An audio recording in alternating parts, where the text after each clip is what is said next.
मित्र, ये हमारा उद्यान है। आओ मित्र,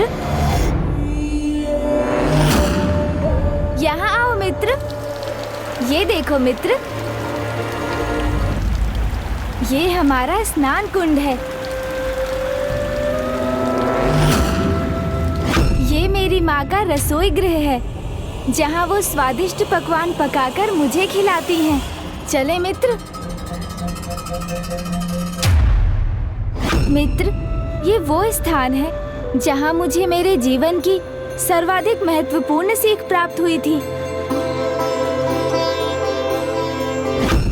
सब देख तो लिया, मात्र उस एक स्थान को छोड़कर जो मुझे कुछ अधिक ही भा रहा। और अब तुम्हारी दृष्टि जहाँ स्थिर है, वो प्रभु महादेव का आसन है।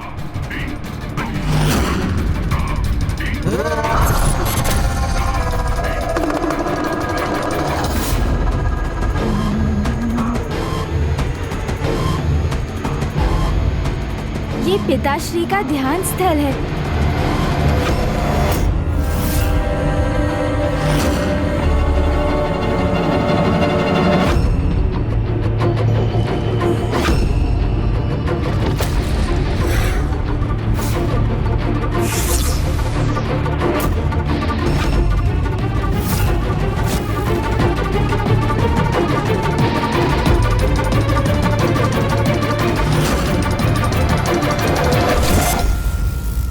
इसी स्थान पर विराजमान होकर जगत पिता महादेव ध्यान करते हैं।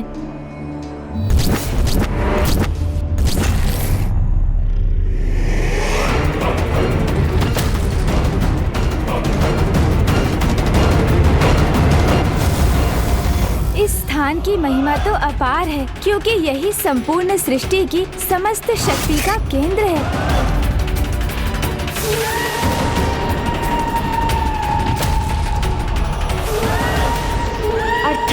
यदि मैंने ये स्थान ग्रहण कर लिया तो मैं ही सृष्टि की समस्त शक्ति का केंद्र बनकर उस शक्ति पर अपना अधिकार स्थापित कर लूंगा, सर्वशक्तिशाली बन जाऊंगा। ये भंड कुमार महादेव के ध्यान स्थल की ओर क्यों बढ़ा जा रहा है? क्या प्रयोजन है इसका? मुझे तो पूर्व में ही आभास हो रहा था।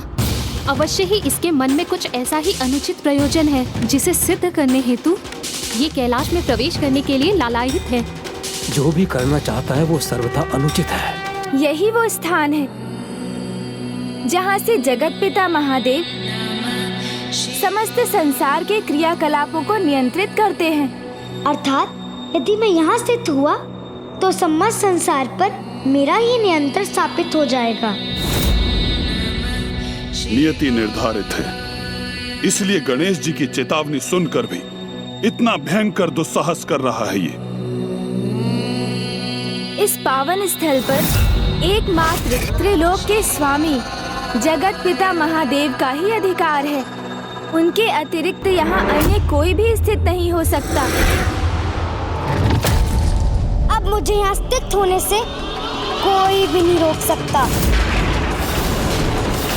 ओम नमः शिवाय, ओम नमः शिवाय, ओम नमः शिवाय, ओम नमः शिवाय। ये क्या? भंड कुमार तो पिताश्री के ध्यान स्थल की ओर ही बढ़ा जा रहा है। बस एक बार यहाँ स्थित हो जाऊं तो अपने प्रयोजन में सफल हो जाऊंगा। ये कैसी अकल्पनीय उद्दंडता कर रहा है।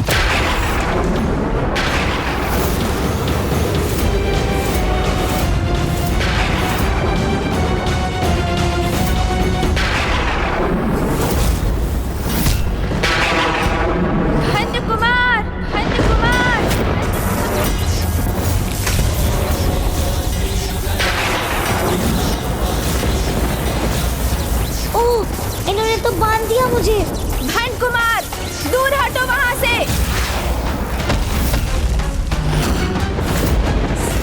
ये कैसा दुस्साहस कर रहे थे तुम? मैंने स्पष्ट कहा था ना, वो प्रभु महादेव का ध्यान स्थल है, जहाँ से वो संपूर्ण सृष्टि के हित को निर्धारित करते हैं। जहाँ अन्य किसी को स्थित होने का कोई अधिकार नहीं। ये तुमने सुना नहीं क्या? सुना था, अवश्य सुना था मित्र, किंतु इस विशेष स्थान का सम्मोहन मुझे यहाँ खींच लाया और अब यहाँ पहुँच ही गया हूँ, तो मुझे अब मत रोकिए।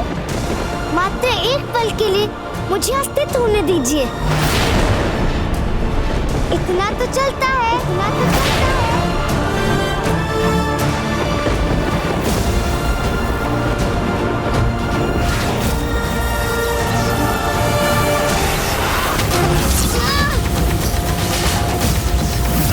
नहीं, ये उचित नहीं।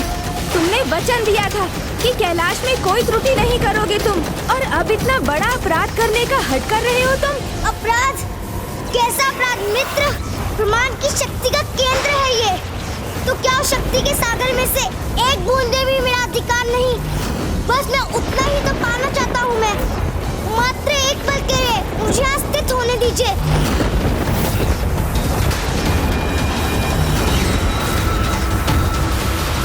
बस किसी प्रकार एक बार पहुँच जाऊँ वहाँ।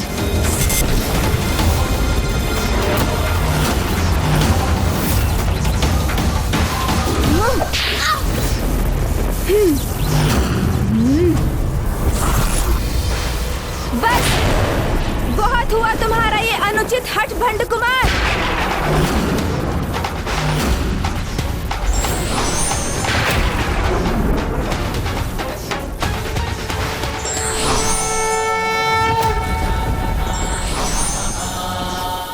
ये तो क्रोधित हो गए, कहीं अपनी शक्ति से मुझे आहत न कर दे। तुम्हारा सृजन कर बहुत बड़ी भूल हुई मुझसे।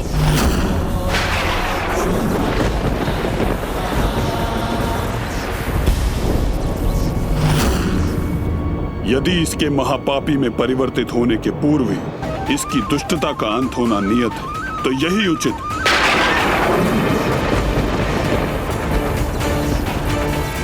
भंड कुमार का सृजन कर जो भूल गणेश से हुई है, कदाचित उसे सुधारने का एकमात्र उपाय यही है कि वो उस दुष्ट की दुष्टता का ही अंत कर दे।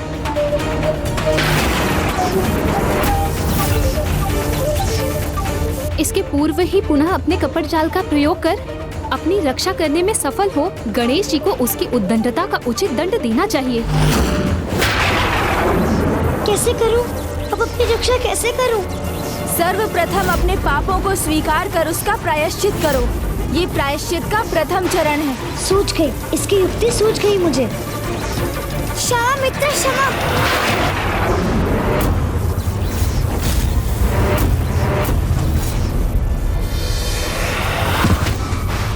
मुझ पर दया कीजिए मित्र, मुझे क्षमा कर दीजिए। क्षमा मांगने से डर नहीं, क्षमादान प्राप्त होता है। ये आपके ही वचन थे ना, तब उन वचनों का मान रखिए। और वैसे भी कोई अपराध हुआ कहाँ मुझसे? मैं महादेव के स्थान तक तो पहुंचा ही नहीं, तो इतना तो चलता है।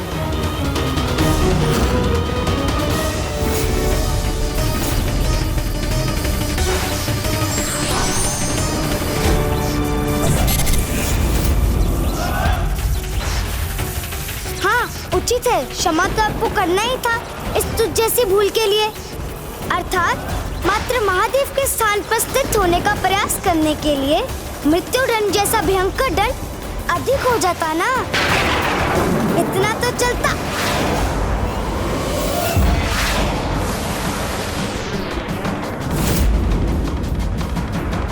कुपथ पर चलना ही जिसकी नियति है, उसे इतना साधारण दंड कहाँ सुधार सकता है।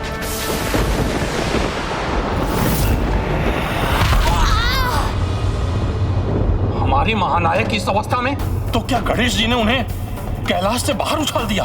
अर्थात वे जिस प्रयोजन से कैलाश के भीतर गए थे उसमें असफल हो गए। ये समय उनकी अवस्था पर विचार करने का नहीं, उनकी सहायता करने का है। चलो जल्दी चलो।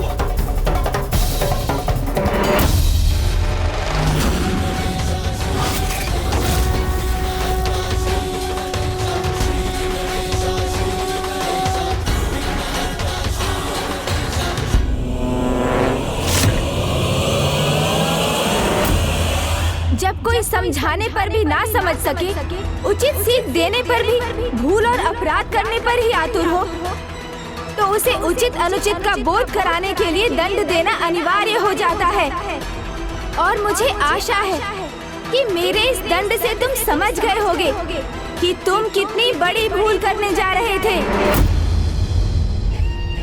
अभी तो यही उचित होगा कि मैं इनकी बात स्वीकार कर इनका क्रोध शांत करूं। चलता है। मित्र, दंड तो दे दिया आपने मित्र, उचित है, किंतु अब मेरी सहायता कीजिए, अपने इस मित्र पर दया कीजिए मित्र, दया कीजिए। मित्र? मुझे तो ऐसा मित्र चाहिए था जो किसी भी परिस्थिति में मेरा साथ ना छोड़े, मेरे हृदय की प्रत्येक बात को सुने, समझे, मुझे एकाकीपन का आभास भी ना होने दे, मेरी भावनाओं का आदर करे, कभी मेरा विश्वास ना भंग करे।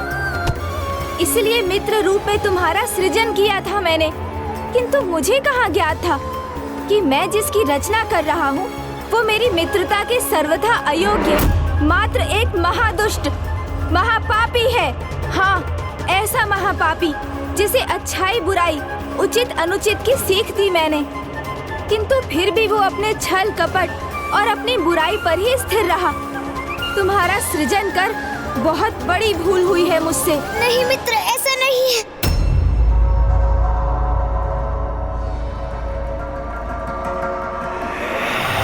मित्र, मैं अबोध हूँ, अज्ञानी हूँ, अच्छाई और बुराई में भेद नहीं कर पाता। अच्छाई मुझसे छूट जाती है, बुराई मुझ पर हावी हो जाती है। मैं विवश हूँ मित्र, विवश हूँ।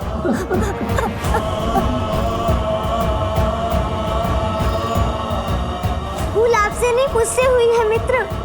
अब एक ही उपाय शेष है, आप मुझे मिटा दीजिए, आप मुझे मिटा दीजिए, आप मुझे मिटा दीजिए। किंतु फिर आप अपने मित्र के साथ से वंचित हो जाएंगे, ये तो और भी दुखद है। तो एक कार्य कीजिए, ऐसा कोई अचूक उपाय बताइए, अर्थात ऐसी शक्ति दे दीजिए मुझे जिससे मैं अपने भीतर के विष पर विजय पा सकूं, स्वयं को सुधार सकूं।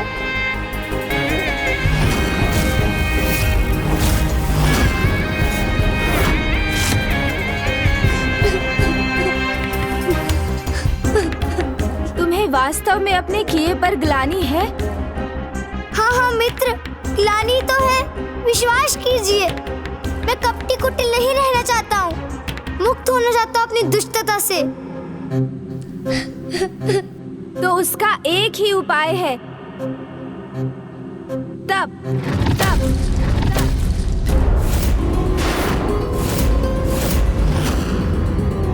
तप, तप अर्थात तपस्या, जिससे प्राप्त तपोबल की पवित्र अग्नि तुम्हारी दुष्टता का नाश कर तुम्हारे भीतर अच्छाई को जागृत करेगी।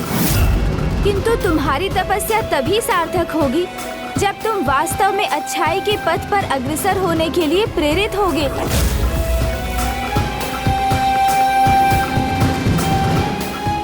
हूँ ना, प्रेरित हूँ मैं। अच्छाई अपनाने के लिए तप भी अनिवार्य है, तो मैं वो भी करूँगा। बस आप मेरे मार्गदर्शन करने की कृपा कीजिए। बताइए मुझे, मैं तप कैसे करूं? तप करेंगे? हमारे महानायक? और तप? मुझे तो यही ज्ञात था कि छल ही इनकी शक्ति है। तप अवश्य इसके पीछे भी भंड कुमार का ही कोई छल। दुष्ट भंडासुर इतनी सरलता से अपनी आसुरी प्रवृत्ति का त्याग कदापि नहीं करेगा। तप से उसके स्वभाव में भले ही कोई सुधार न आए, किंतु दैविक कृपा से अत्यधिक शक्ति अवश्य ही प्राप्त कर लेगा। 12 वर्ष, ये तो बहुत कठिन है। हाँ भंड कुमार, कठिनाई का सामना किए बिना सफलता प्राप्त नहीं होती। पूजा साधना तो उस श्रमिक के श्रम से भी अधिक कठिन होती है जो प्रतिदिन दिवस भर भार उठाने का कार्य करता है। मंदिर में जो पुजारी प्रतिदिन पूजा करते हैं, उनकी उस पूजा में भी अपार आत्मबल